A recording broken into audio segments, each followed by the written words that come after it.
Hello friends. आज हम the constitution of India के चैप्टर 4 सुप्रीम कोर्ट का जो पावर्स है उसके आर्टिकल 128 से लेकर के आर्टिकल 137 तक की बात करेंगे। इसमें आर्टिकल 121 अटेंडेंस ऑफ रिटायर्ड जजेस at sitting of the supreme court. अभी इसके पहले हम लोग पढ़ चुके हैं कि सुप्रीम कोर्ट में कितने जज हो सकते हैं, किसकी वजह से? पार्लियामेंट के रूल और नियम की वजह से। तो अभी प्रेजेंट टाइम में एक चीफ जस्टिस ऑफ इंडिया और 33 जजेस हैं, तो ये तो काउंटिंग हो गई।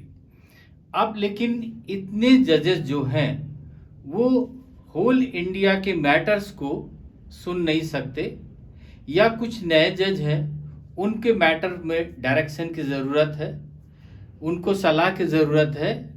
तो ऐसे मैटर्स में कि और जजेस उसमें हो लेकिन काउंटिंग उनकी जो पार्लियामेंट ने डिसाइड किया उससे ज़्यादा ना हो, उसके लिए जो चीफ जस्टिस ऑफ इंडिया है वो प्रीवियस कंसल्ट ऑफ प्रेसिडेंट के प्रीवियस कंसल्ट से, पूर्व सलाह से उसकी, जो सुप्रीम कोर्ट के जजेस रिटायर हो गए या जो हाई कोर्ट के जजेस हैं रिटायर हो गए और सुप्रीम कोर्ट के जज होने की उनको काबिलियत है, उनको वो सारी क्वालिटी मौजूद है जो सुप्रीम कोर्ट के जजेस की चाहिए, तब उन्हें प्रेसिडेंट की परमिशन से supreme court chief justice of India उन्हें अपने यहाँ सिटिंग और वर्किंग के लिए अपॉइंट कर सकता है।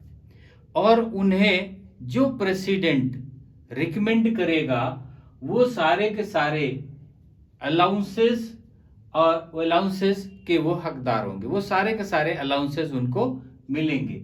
लेकिन सबसे बड़ी बात यह है कि दे हैव ऑल ज्यूरिडिक्शंस पावर, उनको सारी ज्यूरिडिक्शन पावर तो होगी, लेकिन बट नॉट ए जज ऑफ सुप्रीम कोर्ट, लेकिन वो सुप्रीम कोर्ट के जज नहीं कहलाएंगे। वो सुप्रीम कोर्ट के जज मतलब उनको 33 में काउंटिंग नहीं होगी। सबसे बड़ी बात यह है कि उनकी 33 में काउंटिंग नहीं होगी।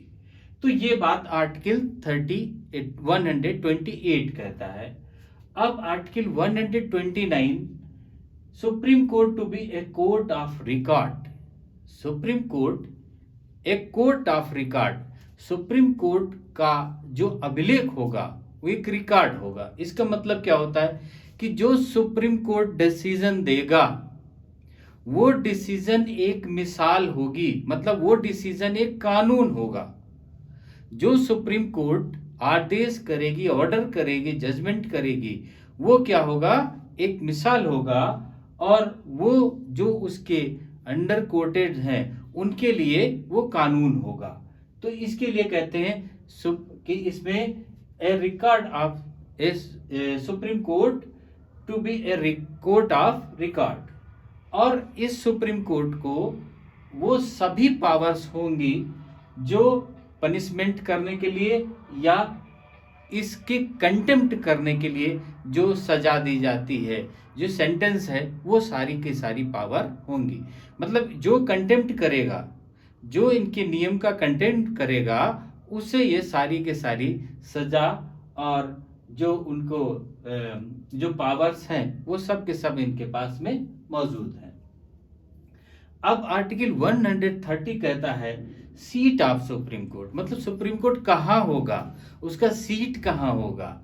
तो पहली बात कहा कि वो दिल्ली में होगा, लेकिन ये कंपलसरी नहीं कि दिल्ली में होगा, ये कंपलसरी नहीं है कि उसकी ब्रांच नहीं खोली जाएगी। तो इन्होंने कहा कि चीफ जस्टिस ऑफ इंडिया अगर प्रेसिडेंट से अप्रूवल ले लेता है तो वह उसको अदर प्लेस पर स्थानांतरित कर सकता है या अदर प्लेसेस पर उसका पार्ट बना सकता है। ये आर्टिकल 130 कहा गया। ये बड़ा पावर दिया कि सुप्रीम कोर्ट जरूरी नहीं कि दिल्ली में हो। अब आर्टिकल 131 कहता है original jurisdiction of the supreme court. Supreme Court का ओरिजिनल ज्यूरिडिक्शन क्या होगा? मूल ज्यूरिडिक्शन। क्या मूल ज्यूरिडिक्शन किसको कहते हैं? जहां पर सबसे पहले केस फाइल किया जाता है उसको मूल ज्यूरिडिक्शन कहते हैं। मतलब जिस क्षेत्र में कोई कोर्ट है उस क्षेत्र का वो मूल ज्यूरिडिक्शन होता है, पहली बार कोर्ट फाइल किया जाता है। तो यहाँ फर्स्ट टाइम कोर्ट किन किन चीजों का फाइल किया जाएगा इसके बारे में आर्टिकल 131 कहता है कि ओरिजिनल ज्यूरिडिक्शन क्या है। पहली बार कोर्ट जब ले करके शुरू में ही कोर्ट में फाइल कर दिया जाए, सुप्रीम कोर्ट में ही केस, वो क्या होंगे।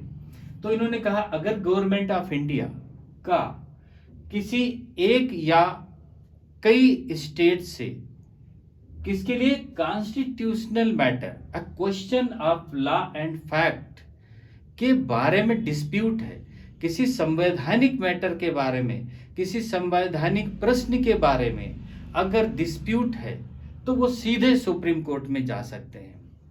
अगर गवर्नमेंट ऑफ इंडिया और स्टेट का किन्हीं अन्य स्टेट या कई स्टेट से डिस्प्यूट है इसी बात को लेकर, कॉन्स्टिट्यूशनल मैटर्स को लेकर के, जिसमें constitution question of law maintain होता है और उसका फैक्ट है, तो हम डायरेक्ट सुप्रीम कोर्ट जाते हैं।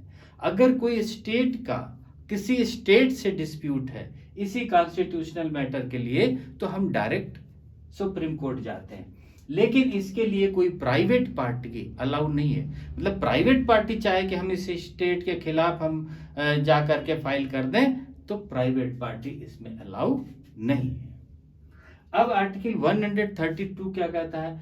Appellate jurisdiction of Supreme court in appeal from high court in certain cases. कुछ विशिष्ट केस हैं जिनमें हाई कोर्ट के ऑर्डर को हम सुप्रीम कोर्ट में चैलेंज करते हैं। अपील से अपील लाई होगी किसकी? Judgment, decree, final order of high court. High court जो जजमेंट देगा, डिग्री देगा और फाइनल ऑर्डर देगा किस मैटर में, चाहे वो सिविल मैटर में हो, चाहे वो क्रिमिनल मैटर में हो या किसी अदर मैटर में हो, तो उसकी अपील हम कहाँ कर सकते हैं? सुप्रीम कोर्ट में कर सकते हैं। उसके लिए जो हाई कोर्ट है अंडर आर्टिकल 134A के तहत एक सब्सटेंशियल क्वेश्चन ऑफ लॉ बनाता है, उस क्वेश्चन के तहत हम पहुंच जाते हैं। अब इसमें बहुत विशेष बात है कि आर्टिकल 132 के तहत अगर कोई कॉन्स्टिट्यूशनल मैटर किसी क्रिमिनल, सिविल या अदर मैटर्स में है और उसको high court substantial law question बनाता है तो हम वहां पर सुप्रीम कोर्ट में उसका अपील फाइल कर सकते, किसमें? 132 में। अब बात आती है कि 133।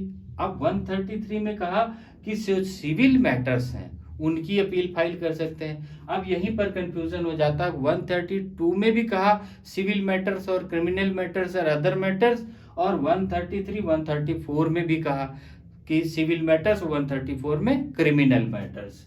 तो इसमें कहा कि जो सिविल प्रोसीडिंग हाई कोर्ट ने किसी सिविल प्रोसीडिंग का अगर उल्लंघन किया है तब उसका सब्सटेंशियल लॉ क्वेश्चन के तहत सुप्रीम कोर्ट में जाएंगे, सिविल प्रोसीडिंग। और 132 में क्या था? कॉन्स्टिट्यूशनल प्रोसीडिंग के लिए था। अब 134 में क्रिमिनल मैटर्स में यही है कि अगर हम क्रिमिनल प्रोसीडिंग कोई हाई कोर्ट ने उल्लंघन किया है, उसके किसी ने उसका जो है खिलाफ में किया है, तो हम उसके सब्सटेंशियल लॉ क्वेश्चन के तहत सुप्रीम कोर्ट जा सकते हैं। अब 134A क्या कहता है? Certificate for appeal to the supreme court. Certificate given in respect passing, जो हाई कोर्ट जजमेंट पास करेगा, डिक्री पास करेगा, फाइनल ऑर्डर पास करेगा, ये सेंटेंस पास करेगा, तो वह अपने ऑर्डर के तरफ से, अपने ऑर्डर की ओर से एक सर्टिफिकेट जारी करेगा और उस सर्टिफिकेट के तहत हम सुप्रीम कोर्ट में जाएंगे। तो ये बात कहा, चाहे तो वो स्वयं कर सकता है हाई कोर्ट, या तो ओरल हमारे एप्लीकेशन पर, ओरल रिक्वेस्ट पर कि हमें सुप्रीम कोर्ट जाना है, इसका सर्टिफिकेट दे दिया जाए तो हाई कोर्ट उसका सर्टिफिकेट देगा और उस सर्टिफिकेट के तहत हम सुप्रीम कोर्ट जाएंगे। अब आर्टिकल 135 कहता है jurisdiction and powers of the federal court under existing law to be exercisable by the Supreme Court। अब फेडरल कोर्ट जो होती हैं, अब आर्टिकल 134, 33 एंड 134 इसमें अप्लाई नहीं है। फेडरल कोर्ट जो ऑर्डर करेगी उस ऑर्डर पर एक्सरसाइज करने के लिए कि क्या गलत किया फेडरल कोर्ट ने, उसके लिए भी हम सुप्रीम कोर्ट में अपील फाइल कर सकते हैं। 136 कहता है special leave to appeal by the supreme court. ये इंपॉर्टेंट आती है कि स्पेशल लीव होती क्या है। ये मैक्सिमम लोगों को नहीं पता होती कि स्पेशल लीव पिटीशन क्या होता है। तो इसमें 136 में कहा कि स्पेशल लीव पिटीशन होता क्या है, any court, very important point है, एनी कोर्ट। एनी कोर्ट मतलब अभी तक हमने पढ़ा कि सुप्रीम कोर्ट, ए हाई कोर्ट, कि हाई कोर्ट जब कोई जजमेंट, ऑर्डर, डिग्री पास करेगा, फाइनल ऑर्डर देगा, उसके खिलाफ हम सुप्रीम कोर्ट जाएंगे। यहां पर 136 में कहा एनी कोर्ट और ट्रिब्यूनल, कोई भी कोर्ट या ट्रिब्यूनल, हाई कोर्ट नहीं, कोई भी कोर्ट, हाई कोर्ट नहीं, कोई भी कोर्ट या tribunal pass judgment, decree, determination, sentence और ऑर्डर, कोई भी कोर्ट अगर ये पास करती है तो special leave to appeal in supreme court, हम स्पेशल लीव पिटीशन के तहत सुप्रीम कोर्ट जा सकते हैं, जो 132, 133, 134 और 134A को इफेक्ट नहीं करेगी। ये स्पेशल पावर दे दिया गया किसमें, 136 में। अब सब चले तो गए वहां पर, लेकिन क्यों जाएंगे, exceptional and special circumstances exist and grave the substantial injustice has been done। जब उसके साथ में ऐसी स्पेशल सर्कमस्टेंसेस हुई हो और एग्जिस्ट करती हो कि वो कॉन्स्टिट्यूशनल या उस कानून के बिल्कुल विरुद्ध में काम किया है और उसके साथ पूरी तरह से इनजस्टिस हुआ है, तब वो सुप्रीम कोर्ट जा सकता है। It can be here and kind of appeal civil, criminal, tax matters। इसमें कौन कौन से मैटर सुने जा सकते हैं, अपील किसमें, civil appeal, criminal appeal, tax matter, revenue matter, labour matter etcetera, मतलब जितने भी मैटर है सब पर कोई भी कोर्ट अगर पास करती है ऑर्डर जिसमें हमको क्या है, इनजस्टिस हुआ है, और उसको हम सुप्रीम कोर्ट में चैलेंज कर सकते हैं। It can be filed by A party and who affected by order not a party.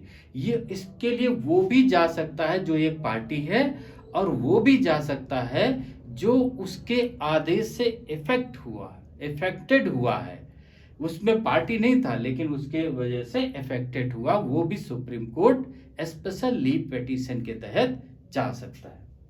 अब आर्टिकल 137 कहता है review of judgment or orders by the supreme court. Supreme court ने ही कोई ऑर्डर पास किया, सुप्रीम कोर्ट ने ही कोई ऑर्डर पास किया, उस ऑर्डर का हम रिव्यू फाइल कर सकते हैं। मान लेते हैं कि हमें डबल बेंच ने फाइल किया, हमें ऑर्डर किया, तो हम उसके हायर बेंच को हम उसके रिव्यू के लिए जा उसी कोर्ट में रिव्यू के लिए जा सकते हैं कि इसका पुनः देख लिया जाए कि ये चीजें इसमें से मिस्टेक्स हैं, वो हम रिव्यू फाइल कर सकते हैं। तो रिव्यू के लिए हमें आर्टिकल 137 दिया। तो अभी सुप्रीम कोर्ट में हम लीव पिटीशन और अपील किन किन केसेस की कैसे कैसे फाइल कर सकते हैं, आर्टिकल 128 से लेकर के आर्टिकल 137 तक क्लियर हो गया होगा। अब आर्टिकल 138 से नेक्स्ट पार्ट में मिलते हैं। ओके, थैंक यू, जय हिंद।